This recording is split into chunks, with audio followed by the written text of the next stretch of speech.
Hello दोस्तों, आपका स्वागत है अपने YouTube चैनल 3i3 नेत्रा में। वीडियो शुरू करने से पहले प्लीज वीडियो लाइक करना, शेयर करना और चैनल सब्सक्राइब करना। Thank you. हेलो दोस्तों, आज हम सुनेंगे अमावस्या और पूर्णिमा, दो बहनों की कथा। एक राज्य में एक राजा और एक रानी रहते थे, जिनकी 4 संतानें थी, 2 लड़के और 2 लड़कियां।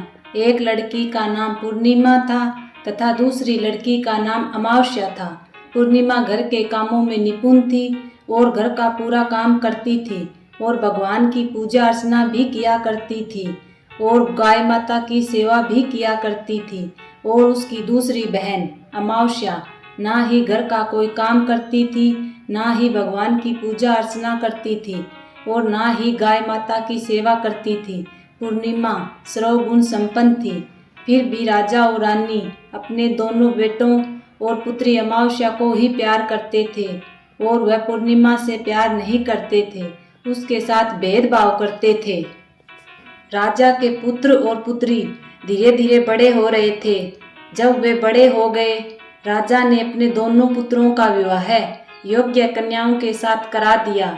इसके बाद रानी ने राजा से कहा कि अब दो पुत्री विवाह के योग्य हो गई है और इन दोनों का विवाह भी करा देना चाहिए।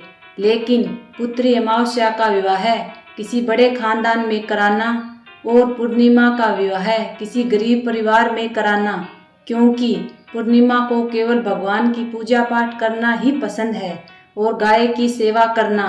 अब रानी ने राजा को दोनों पुत्रियों का रिश्ता तय करने के लिए भेज दिया। राजा ने पड़ोसी राज्य में जाकर वहां के राजा के पुत्र से अमावस्या का रिश्ता तय कर दिया और वहीं के गांव में एक गरीब परिवार के लड़के से पूर्णिमा का रिश्ता भी तय कर दिया। यह सारी बात जाकर राजा ने रानी को बताई तो रानी यह सोचने लगी कि अब देखते हैं कि भगवान इसकी मदद कैसे करते हैं। यह बहुत ही पूजा पाठ करती है और भगवान में मगन रहती है। पूर्णिमा का भाई और उसकी भाभी पूर्णिमा से बहुत प्यार करते हैं, क्योंकि पूर्णिमा उनके घर के कामों में उनका साथ देती है और कामों में उनका हाथ बटाती है। और उनकी दूसरी बहन अमावस्या उन पर अपना रोब जमाती है और घर का कोई कार्य नहीं करती। कुछ समय बीत जाने के बाद दोनों पुत्रियों का विवाह हो जाता है। राजा और रानी विवाह के बाद अपनी दोनों पुत्रियों को विदाई देते हैं। विदाई देते समय राजा और रानी पुत्री अमावस्या को बहुत सारा धन और दौलत देकर विदा करते हैं और पूर्णिमा को कुछ भी नहीं देते, खाली हाथ अपने घर से विदा करते हैं। इसके बाद दोनों बहनें अपने अपने ससुराल को चली जाती है। कुछ दिन बीत जाते हैं और एक दिन अमावस्या अपने घर में शिव जी की कथा रखती है, जिसमें वह सभी गांव वालों को निमंत्रण देती है और अपनी बहन पूर्णिमा को नहीं बुलाती। जब गांव की सभी औरतें अमावस्या के यहाँ जाती है तो यह सब दृश्य पूर्णिमा अपने घर के दरवाजे के बाहर बैठकर देख रही होती है। तब वहां से गुजर रही औरतें पूर्णिमा से कहती है कि तुम्हारी बहन के यहाँ शिव जी की कथा रखी है, क्या तुम नहीं चलोगी? पूर्णिमा ने कहा, मुझे निमंत्रण नहीं आया, मैं नहीं जा सकती। सभी गांव की औरतें पूर्णिमा से कहा, बुलावा नहीं आया तो क्या हुआ, शिव जी की कथा है, तुम हमारे साथ चलो। गांव की सभी औरतों की बात मानकर पूर्णिमा भी उनके साथ भगवान शिव की कथा में अमावस्या के घर चली जाती है। जब अमावस्या की नज़र पूर्णिमा पर पड़ती है तो वह कहती है, तुम यहाँ कैसे चली आई? मैंने तो तुम्हें नहीं बुलाया था। खैर कोई बात नहीं, अब तुम आ ही गई हो तो चुपचाप बैठी रहना। और यह कहते हुए अमावस्या ने पूर्णिमा की गरीबी का भी मजाक उड़ाया। पूर्णिमा की आंखों में आंसू आ गए और रोते रोते मन ही मन में पूर्णिमा भगवान शिव से विनती करती है कि हे भगवान, क्या पूजा पाठ करना गलत है? क्या गाय माता की सेवा करना गलत है? आखिर मेरी गलती क्या है? आप मुझ पर अपनी कृपा दृष्टि कब बनाएंगे? पूर्णिमा बार बार भगवान शिव से यही कहती रही। इतने में शिव जी की कथा पूरी हो जाती है और अमावस्या भगवान का प्रसाद बांटने लगती है। वह सभी लोगों को प्रसाद देती है, लेकिन पूर्णिमा को वह प्रसाद नहीं देती। पूर्णिमा बिना प्रसाद के ही अपने घर लौट जाती है। रास्ते में वह यह सोचते हुए चलती है कि यदि बच्चे कथा का प्रसाद मांगेंगे तो मैं उन्हें क्या जवाब दूंगी। उसने सोचा कि वह अपने मायके, अपने भाई और भौजाई के यहाँ जाएगी और वहाँ से आते हुए बच्चों के लिए कुछ लेकर आऊंगी। ऐसा सोचते हुए वह अपने घर लौट आई। घर वापस लौट कर आने के बाद वह अपने पति और बच्चों से कहती है कि वह अपने मायके जा रही है। पति ने कहा ठीक है, और कुछ समय के बाद पूर्णिमा अपने मायके के लिए रवाना हो गई। चलते चलते रास्ते में एक चबूतरा आया जिस पर तुलसी का पौधा लगा था। उस चबूतरे पर एक बूढ़ी अम्मा बैठी हुई थी। वह कोई और नहीं, साक्षात तुलसी माँ थी। उस बूढ़ी माता ने पूर्णिमा से कहा, बिटिया तुम कौन हो और कहाँ जा रही हो। पूर्णिमा अपना परिचय देती है। परिचय देने के बाद बूढ़ी औरत ने पूर्णिमा से कहा कि यह तुलसी का पौधा सूख रहा है, इसमें थोड़ा सा पानी डाल दो और इस चबूतरे की सफाई कर दो, जिससे मुझे थोड़ी ठंडक मिलेगी। पूर्णिमा ने कहा कि ठीक है माँ, मैं तुलसी में पानी डाल देती हूँ और यहाँ की सफाई कर देती हूँ। पूर्णिमा ने सफाई करने के बाद बूढ़ी अम्मा को भी नहला दिया और बूढ़ी अम्मा की भी सेवा की।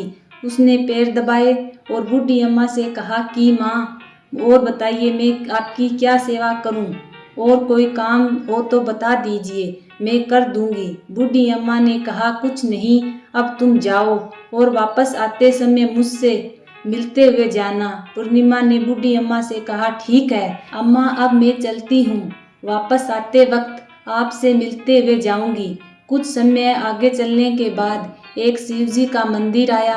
वहाँ पर उसे एक बूढ़े बाबा मिले जो मंदिर के बाहर बैठे हुए थे। वह और कोई नहीं, साक्षात भोलेनाथ थे। उन्होंने पूर्णिमा से कहा कि कहाँ जा रही हो बेटी, तुम कौन हो। तब पूर्णिमा ने अपना परिचय दिया। फिर उस बूढ़े बाबा ने पूर्णिमा से कहा इस चबूतरे की और इस मंदिर की सफाई कर दो। तब पूर्णिमा ने मंदिर की और चबूतरे की सफाई कर दी और वहाँ पर पूजा पाठ अर्चना भी की। और साफ सफाई पूजा अर्चना के बाद उन्होंने बूढ़े बाबा को भी नहला दिया और उसने कहा कि बाबा और कोई काम हो तो बताइए। तब बूढ़े बाबा ने कहा नहीं बेटी, अब तुम जाओ और वापस आते वक्त मुझसे मिलते हुए जाना। पूर्णिमा ने कहा ठीक है बाबा, बाबा मैं जाती हूँ, वापस आते हुए आपसे मिलते हुए जाऊंगी। आगे चलते चलते कुछ दूर चलने के बाद पूर्णिमा को एक काली माँ का मंदिर दिखा। वहाँ भी एक बूढ़ी अम्मा चबूतरे पर बैठी हुई थी। उस बूढ़ी औरत ने पूर्णिमा से कहा कि बेटी तुम कौन हो, कहाँ जा रही हो। तब पूर्णिमा ने उस बूढ़ी औरत को भी अपना परिचय दिया। तब बूढ़ी औरत ने पूर्णिमा से कहा कि यहाँ पर सभी पूजा पाठ करने के लिए आते हैं, लेकिन मंदिर की साफ सफाई करने के लिए कोई नहीं आता, इसलिए तुम मंदिर और चबूतरे की साफ सफाई कर दो। पूर्णिमा ने कहा ठीक है माँ, और पूर्णिमा मंदिर और चबूतरे की साफ सफाई कर देती है और पूजा पाठ भी करती है और माता जी का श्रृंगार भी कर देती है और उस बूढ़ी अम्मा को भी नहला देती है और बूढ़ी अम्मा के पैर दबाती है और कहती है कि सभी काम हो गया माँ, और कोई काम हो तो बताइए। बूढ़ी अम्मा कहती है कि नहीं बेटा, अब तुम जाओ, लेकिन वापस आते वक्त मुझसे मिलते हुए जाना।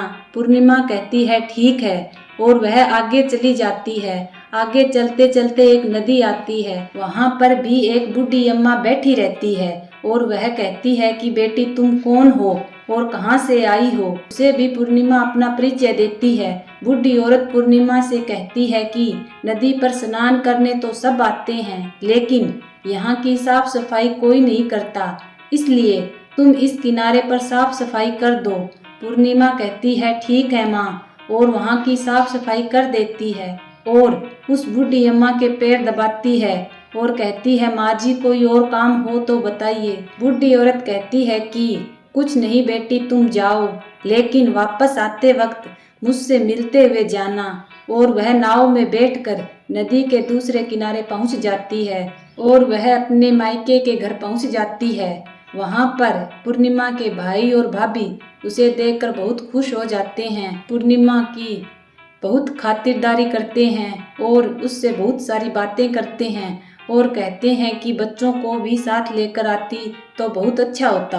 अब कुछ समय बाद पूर्णिमा ने वापस अपने ससुराल जाने को कहा तो उसकी भाभी ने उसके लिए एक साड़ी दी और थैले में बच्चों के लिए कपड़े और खाने पीने की कुछ चीजें रख दी और कहा कि तुम बहुत दिनों बाद आई हो। और पूर्णिमा की भाभी ने यह थैला पूर्णिमा के हाथ में दे दिया और कहा कि जाओ और जल्दी वापस आना। इसके बाद पूर्णिमा वहां से अपने ससुराल के लिए रवाना हो गई और उस नदी के किनारे पहुंची और नाव में बैठकर दूसरे किनारे पर उतर गई। वहां पर उतरने के बाद वहां पर उसे वही बूढ़ी अम्मा मिली जो साक्षात गंगा माँ थी। उस बूढ़ी अम्मा ने पूर्णिमा को एक थैला दिया और कहा कि इसे तुम अपने घर जाकर ही खोलना। अब पूर्णिमा के पास 2 थैले हो गए थे। उन्हें लेकर पूर्णिमा वहां से रवाना हो गई। आगे कुछ दूर चलने पर काली माँ का मंदिर आया। वहां पर काली माँ बूढ़ी माँ के रूप में विराजमान थी। उसने कहा, आ गई बेटी पूर्णिमा। पूर्णिमा ने कहा, हाँ माँ जी मैं आ गई। तो काली माँ ने उसे एक थैला दिया और कहा, यह थैला अपने घर जाकर खोलना। अब पूर्णिमा के पास 3 थैले हो गए थे। तीनों थैले लेकर पूर्णिमा आगे बढ़ी। कुछ दूर जाने पर शिवजी का मंदिर आया जहाँ बूढ़े बाबा के रूप में शिवजी स्वयं विराजमान थे। बूढ़े बाबा ने कहा, पूर्णिमा तू वापस आ गई। पूर्णिमा ने कहा, हाँ बाबा मैं वापस आ गई। बूढ़े बाबा ने भी पूर्णिमा को एक थैला दिया और कहा कि यह थैला तुम घर जाकर ही खोलना। पूर्णिमा ने कहा, ठीक है बाबा। अब पूर्णिमा के पास 4 थैले हो गए। अब पूर्णिमा 4 थैले एक साथ कैसे उठाती? उसने एक पुरानी साड़ी निकाली, उन सभी थैलों को एक साथ बांध लिया और अपने सर पर रखकर वहां से रवाना हो गई। कुछ दूर जाने के बाद उसे तुलसी माँ बूढ़ी औरत के रूप में मिलती है और कहती है, पूर्णिमा तुम आ गई। पूर्णिमा कहती है, हाँ माँ जी मैं आ गई। वह बूढ़ी औरत भी उसे एक थैला देती है और कहती है कि यह थैला तू अपने घर जाकर ही खोलना। पूर्णिमा कहती है, ठीक है माँ जी। अब पूर्णिमा के पास 5 थैले हो गए थे। पूर्णिमा वहां से रवाना हुई तो वापस अपने घर पहुंची। पूर्णिमा घर पहुंचने के बाद सबसे पहले अपने मायके का थैला खोलकर देखने लगी और उसमें बच्चों के लिए कुछ अच्छे अच्छे कपड़े और खाने पीने की चीजें थी और उसमें कुछ गहने भी थे। पूर्णिमा ने कपड़े अपने बच्चे को दे दिए और खाने पीने की चीजें भी बच्चों को दे दी। बच्चे यह सब पाकर बहुत खुश हुए थे। अब पूर्णिमा ने दूसरा थैला खोला जो उसे गंगा माँ ने दिया था। उसमें ढेर सारे हीरे जवाहरात सोना चांदी आदि था। इसके बाद अब पूर्णिमा ने तीसरा थैला खोला जो उसे काली माँ ने दिया था। उसमें बहुत सारा सोना श्रृंगार का सामान भरा हुआ था। इसके बाद पूर्णिमा ने चौथा थैला खोला जो उसे भगवान शिव ने दिया था। उसमें बहुत सारी धन संपत्ति से भरा हुआ था और बहुत सारी खुशियां भरी हुई थी। इसके बाद पूर्णिमा ने अब 5वां थैला खोला जो उसे माँ तुलसी ने दिया था। उसमें चावल दाल और 7 प्रकार की खाने की चीजों से भरा हुआ था। अब पूर्णिमा के घर में किसी भी चीज की कोई कमी नहीं थी। उसका घर धन धान्य से भरा हुआ था और परिपूर्ण था। अब पूर्णिमा और उसका परिवार सुख में जीवन व्यतीत करने लगा। अब पूर्णिमा के मन में विचार आया कि क्यों ना शिव जी की कथा कराई जाए और शिव जी की कथा में एक कार्यक्रम रखा। पूर्णिमा ने गांव के सभी लोगों को निमंत्रण दिया और घर घर जाकर सभी लोगों को बुलाया। पूर्णिमा अपनी बहन अमावस्या के घर भी गई और अमावस्या को भी शिव जी की कथा के लिए उसने अपने घर पर बुलाया। पर अमावस्या पूर्णिमा के घर शिव जी की कथा सुनने आई तो उसने देखा कि पूर्णिमा के घर में किसी भी चीज की कोई कमी नहीं है। इतना सारा धन दौलत देखकर अमावस्या आश्चर्यचकित हो गई। उसने पूर्णिमा से कहा कि तुम्हारे घर में इतनी धन दौलत कहाँ से आई? पूर्णिमा ने कहा, देखो बहन, तुमने मुझे शिव जी की कथा में नहीं बुलाया था, फिर भी मैं चली आई और तुमने मुझे प्रसाद तक नहीं दिया और मेरी गरीबी का मजाक भी उड़ाया। उसके बाद मैं अपने घर आ गई और घर आते हुए मन ही मन में सोच रही थी कि मैं अपने मायके जाऊंगी और मैं अपने मायके चली गई और जो कुछ घटना इस बीच हुई वह सभी घटना अपनी बहन अमावस्या को बताती है। तो अमावस्या कहती है कि तुम भी मुझे प्रसाद मत दो और मुझे डांट लो लेकिन पूर्णिमा ने कहा कि यह तो भगवान का प्रसाद है, मैं तो सबको दूंगी और तुम्हें भी दूंगी। फिर भी अमावस्या ने प्रसाद नहीं लिया और वह सीधे अपने घर चली गई। घर जाकर अपने बच्चों से कहकर वह अपने मायके जाने के लिए तैयार हो गई और मायके के लिए निकल गई। उसे भी रास्ते में चलते चलते तुलसी माता मिली, जो चबूतरे पर बूढ़ी माँ के रूप में बैठी हुई थी। बूढ़ी माँ ने अमावस्या से कहा कि बेटी तुम कौन हो, कहाँ जा रही हो? अमावस्या ने अपना परिचय दिया। बूढ़ी माँ ने कहा बेटी यह तुलसी का पौधा सूख रहा है, इसमें थोड़ा सा पानी डाल दो और इस चबूतरे की साफ सफाई कर दो। इस पर अमावस्या ने कहा बुढ़िया तुम्हें दिखाई नहीं दे रहा कि मैंने इतनी महंगी साड़ी पहन रखी है, यह गंदी हो जाएगी। ऐसा कहकर वह वहां से रवाना हो गई। आगे जाने पर उसे भगवान शिव मिले, जिससे भी मिली उसे ऐसा ही कहा।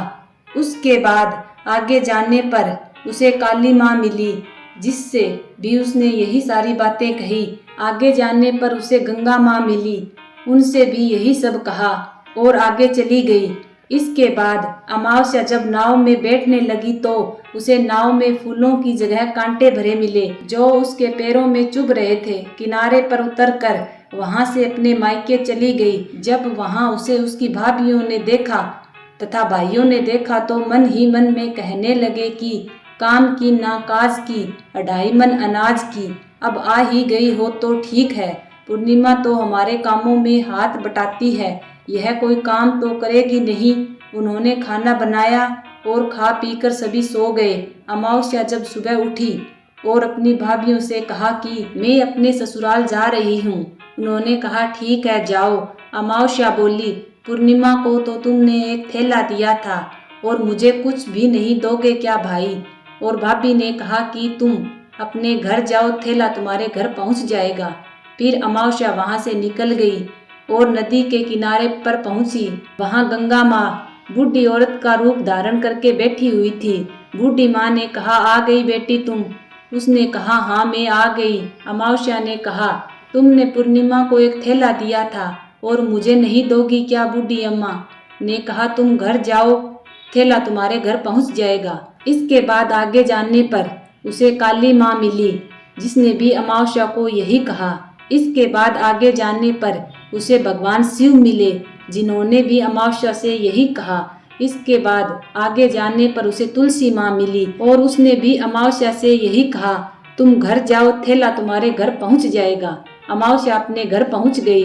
आंगन में देखा तो वहां पर 5 थैले पड़े थे। अमावस्या ने मन ही मन में सोचा कि अब तो मेरे पास बहुत सारी धन दौलत आ जाएगी। जल्दी जल्दी में उसने सभी थैलों को खोला। किसी में मिट्टी थी और किसी में पत्थर, किसी में कंकर और किसी में कोयला। उसे मायके से भी कुछ नहीं मिला। इन थैलों में कुछ भी नहीं था। अमावस्या दौड़ती हुई पूर्णिमा के घर गई और कहती है कि तुम्हें तो इतना सब कुछ मिला, मुझे तो कुछ नहीं मिला, आखिर क्यों? तो पूर्णिमा कहती है कि जब मैं अपने मायके जाती हूँ तो अपने भाभियों के साथ उनके कामों में हाथ बटाती हूँ, उनके साथ मिलकर काम करती हूँ, लेकिन तुम ऐसा कुछ नहीं करती, उनकी इज्जत नहीं करती, इसीलिए वो तुम्हें भला क्या देंगे। इसके बाद तुमने गंगा माँ को ठुकरा दिया और काली माँ को भी ठुकरा दिया और भगवान शिव को भी तुमने ठुकरा दिया, इसलिए उन्होंने भी तुम्हें कुछ नहीं दिया। अमावस्या कहती है कि बहन तुम मुझे माफ कर दो, मैंने तुम पर हमेशा अत्याचार किया है, मुझे कुछ नहीं मिला तो कोई बात नहीं, मैं भी भगवान की भक्ति करूंगी और सब कुछ प्राप्त कर लूंगी, मुझे इन सब चीजों का रहस्य बताओ। तो पूर्णिमा ने कहा कि तुम 3 सूत्रों का ज्ञान ले लो और उनकी कथा करना। पहले सूत्र में दया करना, दूसरे सूत्र में कथा करना और तीसरे सूत्र में ओम नमः शिवाय का जाप करना। बहन भगवान ने यह सूत्र दिए हैं, इनको अपने हृदय में बसा लेना। मैंने भी यह 3 सूत्र अपने जीवन में अपनाए थे और सच्चे मन से भगवान की भक्ति पूजा पाठ की थी। फिर भगवान ने मुझे यह सब कुछ दिया और तुम्हारे पास तो जो कुछ था वह भी खत्म हो गया।